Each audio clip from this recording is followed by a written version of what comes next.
ముందుగా మీకు శ్రీ పరాభవనామ సంవత్సర యుగాది శుభాకాంక్షలండి. పరాభవనామ సంవత్సరానికి ముందు శ్రీ అని పెట్టద్దు. రెండోది పరాభవనామ సంవత్సరం అనేది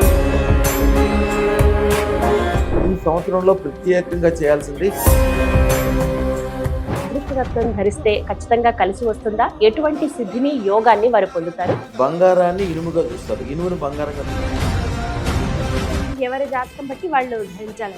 అదృష్టం ఉంటే మీరు, మీ పిల్లలు, మీకు సంబంధించిన వాళ్ళు, మీకు దమండం పెట్టేవాళ్ళు, మీ వెనకాల ఉన్న వాళ్ళు అందరికీ కూడా ఐశ్వర్యాలు గుర్తిస్తారు. అర్హత ఏదన్నా ఉండాలండి, ఇలా ఉండాలి, ఇలా ఉన్న వాళ్ళకే అదృష్టరత్నం ఇస్తాము. అదృష్టరత్నానికి ఉండే అర్హత ఏంటంటే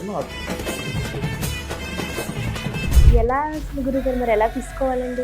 అదృష్టరత్నం ఎవరు పెట్టుకుంటారు?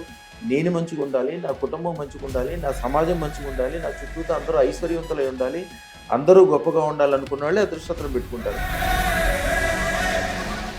నమస్కారం అండి, సుమన్ టీవీకి స్వాగతం. నేను గీతాంజలి. ప్రపంచవ్యాప్తంగా కోట్లాది మంది భక్తులను తమ అదృష్ట రత్నాలతో సర్వ అష్ట ఐశ్వర్యవంతులుగా చేసి వాళ్ళకి ఉండేటువంటి కాలసర్ప దోషాలు, అలాగే బ్లాక్ మ్యాజిక్ కావచ్చు, కొంతమంది చేతబడులను వింటాము, దిష్టి దోషం కావచ్చు, అలాగే కష్ట నష్టాలు, ఇలా ఏవైనా సరే వెంటనే నివారించి కేవలం 9 రోజుల్లోనే వారి జీవితాలను స్వర్ణమయంగా చేసి అనితర సాధ్యమైన అద్భుత అక్షయ సిద్ధి పొందినటువంటి వారి చేతితో ఇచ్చే అదృష్టరత్నం కోటి శుభాలు, సంతోషాలు, ఐశ్వర్యాలు కలుగజేస్తుంది.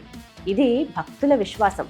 లక్షలాది మందిని జీరో నుంచి హీరోలుగా, గొప్ప ఐశ్వర్యవంతులుగా, పారిశ్రామికవేత్తలుగా, వ్యాపారవేత్తలుగా మార్చారు. అలనాటి ప్రధాని పివి నరసింహారావు గారి దగ్గర నుంచి ముఖ్యమంత్రి ఎన్టీ రామారావు గారు, కొణిజేటి రోషయ్య గారు, వారి దగ్గర నుండి ఈనాటి మల్లారెడ్డి గారి వరకు, అలాగే సినీ ప్రముఖులు చిరంజీవి గారు కావచ్చు, బాలకృష్ణ గారు కానీ, కేంద్రం అలాగే రాష్ట్రంలోని ప్రముఖులు వీరి అభిమానులే. వీరిచ్చేటువంటి అదృష్ట రత్నాన్ని ధరించి అద్భుతాలు జరుగుతాయని ప్రపంచవ్యాప్తంగా కోట్లాది మంది ఘంటాపథంగా చెబుతారు. వారి టెస్టిమోనియల్స్ మనం కోకొల్లలుగా చూడొచ్చండి. అటువంటి గురు మహారాజ్ రమణ యోగిలాల్జీ గురుగారు ప్రస్తుతం మనతో పాటు ఉన్నారండి. వారితో మాట్లాడి ఈ పరాభవనామ సంవత్సరంలో మనందరం కూడా అదృష్ట రత్నాన్ని ఖచ్చితంగా ధరించాలా, అసలు ఈ సంవత్సరం ఎలా ఉండబోతోంది, ఏ ఏ రాశుల వారికి ఎలా ఉంటుంది, వారు గనక అదృష్ట రత్నం ధరిస్తే ఖచ్చితంగా కలిసి వస్తుందా, ఎటువంటి సిద్ధిని యోగాన్ని వారు పొందుతారు, గురుగారి మాటల మీద తెలుసుకుందాం. నమస్కారం గురుగారు. గురుగారు, మరి కర్కాటక రాశి వారికి ఈ సంవత్సరం ఏ విధంగా ఉంది, అలాగే వారు చేయవలసిన తంత్రము, వారు పఠించవలసిన మంత్రం, ఎవరి ఆరాధన చేసుకుంటే మెరుగైన ఫలితాలు ఈ సంవత్సరం ఉంటాయంటారు? అమ్మ, మీకు ఇందాక ఆల్రెడీ చెప్పాను, ఈ సంవత్సరం శత్రు పరాభవన సంవత్సరం. అధిపతి కేతువు. కేతువు అంటే పాము. యాక్చువల్గా చంద్రుడి, కర్కాటక రాశికి అధిపతి చంద్రుడు. కర్కాటక చంద్రుడిని ఎవరు మింగుతారు? రాహుకేతువులే కదా. గ్రహణం వచ్చేస్తుంది. ఈ సంవత్సరంలో అత్యంత జాగ్రత్తగా ఉండాల్సింది. లేదు, స్థిరమైన డెవలప్మెంట్. యాక్చువల్గా ఎవరైనా డెవలప్మెంట్ చెందాలంటే పైకి కిందకి, పైకి కిందకి, పైకి కింద కొట్టి గ్రాఫ్ అట్లా ఉంటుంది. కానీ వీళ్ళకి అదృష్టం ఒక్కసారి తగిలిందా స్థిరంగా పైకి ఉంటారు. ఒక చంద్రబాబు నాయుడు గారు, ఒక చంద్రశేఖర్ గారు మొదలైన తర్వాత ఎట్లా ఉంది వాళ్ళ జీవితంలో ఏమడుతుంది. స్థిరమైన డెవలప్మెంట్ ఎన్ని లక్షల కోట్లు సంపాదిస్తారో వాళ్ళకే తెలియదు. కేతు అనుకూలం అవ్వాలి. కేతువు ఎవ్వరి మాట వినడం, ముఖ్యంగా వీళ్ళకి అసలు వినడం. కానీ కేతువు అదృష్టం ఉన్న చోట 100% ఆయనకి ఏంటంటే, ఇప్పుడు ఒక పెద్ద పోలీస్ ఆఫీసర్ ఉన్నాడు, లేదా ఒక పెద్ద రౌడీ ఉన్నాడు, ఊళ్ళో అందరినీ భయపెడతాడు. కానీ గుళ్ళోకి వెళ్ళి, ఒక శివాలయంలోకి వెళ్ళాక ఏం చేస్తాడు?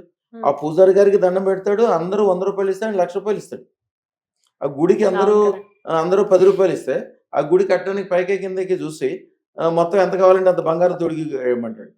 సేమ్ అట్లాగే వీళ్ళు అదృష్టతను పెట్టుకున్న తర్వాత వీళ్ళకి విపరీతమైన శక్తి ఇచ్చేస్తాడు. అప్పటి వరకు ఉన్న శత్రుభావన మొత్తం కూడా పాజిటివ్ అయిపోతుంది. అమావాస్య కంపల్సరీ అన్నదానం చేయాలి.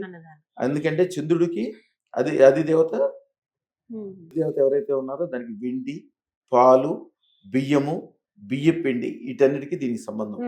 వీళ్ళు ఈ సంవత్సరం పాటించాల్సిన రెమెడీ ఏంటంటే, రాత్రిపూట కనీసం ఈ సంవత్సరం మొత్తం మీద 3 సార్లు అయినా కూడా వెండి గిన్నెలో కానీ, తెల్లగా ఉండే పింగాణి గిన్నెలో కానీ, జర్మన్ సిల్వర్ గిన్నెలో కానీ పాలతో చేసిన పరవాన్నాన్ని తయారు చేసి దాంట్లో పంచదార కలపాలి, బెల్లం కాదు. పంచదారతో చేసింది చంద్రుడి కింద పెట్టాలి. చంద్రుడి కింద రాత్రిపూట పెట్టుకుని కనీసం 18 నిమిషాలు, గంటం బాగుంటే చాలా మంచిది, 75 నిమిషాలు ఉంటే మంచిది, లేదా కనీసం 18 నిమిషాలన్నా ఉండి తన మనసులోని కోరికలన్నీ కోరుకుని చిన్న మంత్రం ఉంటుంది, మంత్రం చదువుకోవాలి. హ్రీం హ్రీం శ్రీం సర్వశాంతి ఐశ్వర్యం తక్షణం దేహి ప్రత్యస్వహ. ఎందుకంటే ఈ సంవత్సరం మొత్తం వీళ్ళకి మనసు ఆందోళనగా ఉండటం కానీ, ఉమ్, సరైన నిర్ణయాలు తీసుకోకపోవటం, పెద్ద పెద్ద ఛాన్సులన్నీ వదిలేసుకోవటం ఇట్లాంటిది.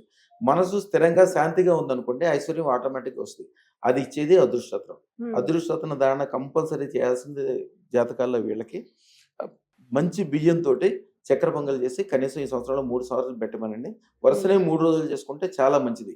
పౌర్ణమి రోజున చేస్తే ఇంకా మంచిది. ఉమ్. తప్పకుండా చేయమనంటే జీవితంలో అద్భుతమైన ఐశ్వర్యాలు అదృష్టత్వం ద్వారా పొందే అవకాశం వీళ్ళకి ఉంటుంది. ఎందుకంటే ఎవరైనా పెరగాలంటే పైకి కిందకి పైకి కిందకి వెళ్ళాలి, ఉంటుంది. వెళ్తారు. వీళ్ళకి స్థిరమైన డెవలప్మెంట్ ఉంటుంది. ఎక్కడి ఆ. నుంచి ఎక్కడికి వెళ్తారో ప్రతి సంవత్సరం 10 రెట్లు 20 రెట్లు పెరుగుతూనే ఉంటారు. ఉమ్. రాజ్యాధికారము, స్థిరత్వము, పెరుగుదల, గొప్పదనము, బాగుంటుందండి. అందము, ఆనందము, అందరి యొక్క ప్రేమ పొందటము, అందరితో గౌరవింపబడటము, అందరికీ ఉపకారం చేయగలిగే శక్తి వీళ్ళకి కలగటం, ఇవన్నీ కూడా వీళ్ళకి ఈ సంవత్సరం కలుగుతామా జీవితం అద్భుతంగా మారుతుంది. బాగుంటుంది. శుభం బియ్య తల్లి చక్కగా తెలిపారు. నమస్కారం అండి. అమ్మ.